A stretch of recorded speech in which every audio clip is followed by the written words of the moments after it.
નમસ્કાર. આજે આપણે એક એવી યાત્રા પર જઈ રહ્યા છીએ જે આપણને લઈ જશે સૌથી રહસ્યમય અને આશ્ચર્યજનક ગ્રહ પર. ના એટલે આ કોઈ અંતરિક્ષની વાત નથી, આ છે સ્કેન્ડિંગ ટ્રાયેંગલની વાત, એટલે કે મગજની વાત. આજે આપણે વાત કરવાના છીએ એવા રહસ્યોની જે માનવ મગજની ઊંડાણમાં છુપાયેલા છે અને બહુ ઓછા લોકો જાણે છે.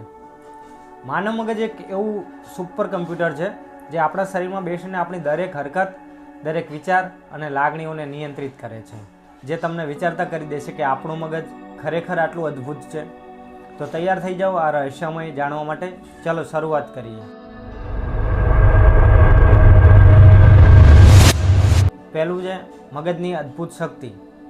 શું તમે જાણો છો કે માનવ મગજ લગભગ 86 અબજ ન્યુરોન્સ હોય છે અને દરેક ન્યુરોન્સ બીજા 10,000 ન્યુરોન્સ સાથે જોડાયેલો હોય છે.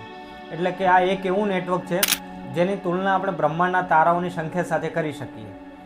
આ નેટવર્ક એટલું જટિલ છે કે આજ સુધી વિજ્ઞાન આખું મગજ કેવી રીતે કામ કરે તે સંપૂર્ણ રીતે સમજી શક્યું નથી. આપણું આ નાનકડું મગજ 1.4 કિલોનું હોય છે, એટલે આપણી યાદશક્તિ, લાગણીઓ, નિર્ણયો અને સપનાનું કેન્દ્ર રહેલું છે. બીજું છે મગજની રહસ્યમયની ક્ષમતાઓ. પ્લાસ્ટિસિટીનું રહસ્ય. મગજમાં એક અદ્ભુત ક્ષમતા હોય છે જેને ન્યુરોપ્લાસ્ટિસિટી કહેવાય. આનો અર્થ એ છે કે મગજ પોતાની જાતને નવી રીતે ગોઠવી શકે. ઉદાહરણ તરીકે જુઓ કે કોઈ વ્યક્તિની દ્રષ્ટિ જતી રહે તો મગજનો દ્રષ્ટિવાળો ભાગ છે એ શ્રવણ કે સ્પર્શ બીજી ઇન્દ્રિયોને મદદ કરવા લાગે. આ શક્તિનો ઉપયોગ ઈજામાંથી સાજા થવામાં અને નવી કૌશલ્ય શીખવામાં મદદરૂપ થઈ શકે. બીજું સબકોન્શિયસ માઇન્ડની શક્તિ. મિત્રો, તમે જાણો છો કે આપણું અવચેતન મન આપણા નિર્ણયોનો મોટો હિસ્સો નિયંત્રિત કરે છે. આપણે વિચારીએ છીએ કે આપણે સભાન રીતે નિર્ણય લઈએ છીએ, પણ ખરેખર તે આપણું અવચેતન મન હોય છે જે આપણા અનુભવો, યાદો અને લાગણીઓના આધારે કામ કરે છે. Phantom લિમ્બ syndrome. કેટલાક લોકો જેમનું અંગ કાપવામાં આવ્યું હોય છતાં તેઓને એવું લાગતું હોય કે મારું અંગ હજુ હાજર છે.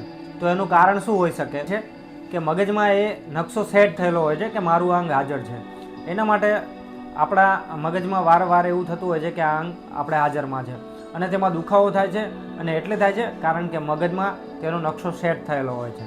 બીજું જોઈશું સિનેસ્થેસિયા. આ એક એવી સ્થિતિ છે જેમાં એક ઇન્દ્રિયો બીજી ઇન્દ્રિય સાથે જોડાયેલા હોય છે.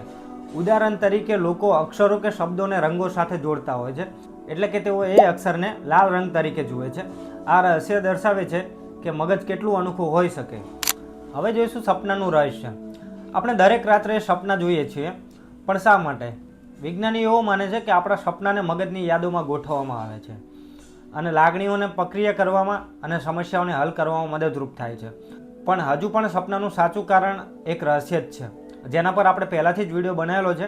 આઈ બટન પર ક્લિક કરી ચેક કરી શકો છો. હવે જોઈશું મગજની મર્યાદાઓ અને આશ્ચર્ય. મેમરીની મર્યાદા કેટલી હોય? આપણું મગજ ઘણી બધી માહિતી સંગ્રહ કરી શકે છે, પણ તે ભૂલો પણ કરતું જ હોય છે. એને કહેવાય છે ફોલ્સ મેમરી. ફોલ્સ મેમરી એટલે એવી યાદો જે આપણે માનીએ છીએ કે સાચી છે પણ ખરેખર તો બની જ નથી. મલ્ટીટાસ્કિંગ ગેરસમજ.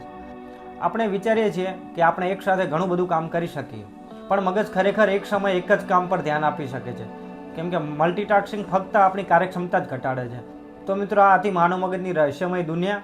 આપણું મગજ એક એવું રહસ્ય છે જેના વિશે આપણે જેટલું જાણીએ તેટલું ઓછું છે. દરેક નવી શોધ આપણને આશ્ચર્યમાં મૂકે છે. આ નાનકડું અંગ કેવી રીતે આટલું બધું કરી શકે એ આજે આપણે રહસ્યોમાં જોયા. તે ફક્ત શરૂઆત છે.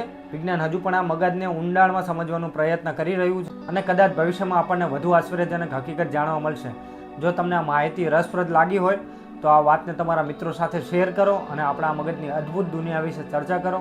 આવી જ રસપ્રદ વાતો માટે અમારી સાથે જોડાયેલા રહો. ત્યાં સુધી તમારું મગજ શું વિચારે છે એના પર ધ્યાન આપો, કારણ કે તે હંમેશા કંઈક નવું શીખવા માટે તૈયાર હોય છે. આભાર.